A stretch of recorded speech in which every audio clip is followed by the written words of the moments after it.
The Treasurer's quest for his holy grail of a budget surplus just got tougher. Today's national accounts numbers showed Australia's economic growth was half what it was expected during the December quarter. The crisis in Europe had a dramatic effect on activity across the board. Coincidentally, fears about a disorderly Greek default are dominating global sentiment once again, threatening to put an end to Wayne Swan's cherished budgetary goal. Here's Philip Lasker.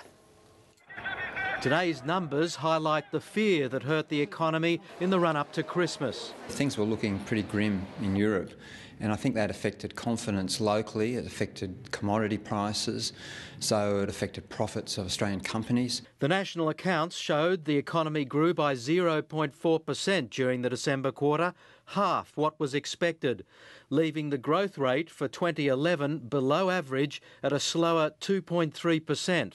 Probably the one that surprised us a little bit was on the consumer. We saw the consumer pull back after a run of about 6 to 9 months, which spending had been quite strong. And I think that reflects the fact that household incomes really slowed a lot. Treasurer Wayne Swan is still promising to bring down a budget surplus, but flagged more hardship ahead. I fear that there will be less revenue and we will certainly need to go through another savings exercise. The numbers also reflected some pain in those parts of the economy like tourism, which are struggling due to the strong Australian dollar.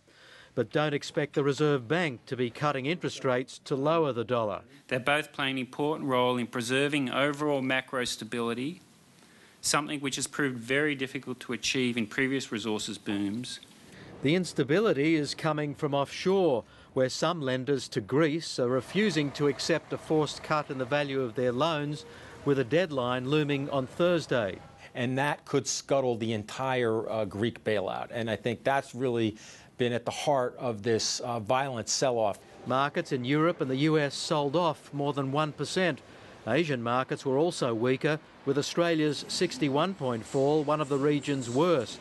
Still, the Reserve Bank isn't overly concerned yet. In Europe, we're going to continue to see these 2 steps forward, 1 step back, and I think what we've seen last night probably is 1 step back. But analysts are sticking to their forecasts despite the gloomy news from Europe and today's national accounts. Maybe the economy is growing a bit faster than what these national accounts figures today actually say. They'll be watching whether history repeats and growth is knocked off course by more trouble in Europe.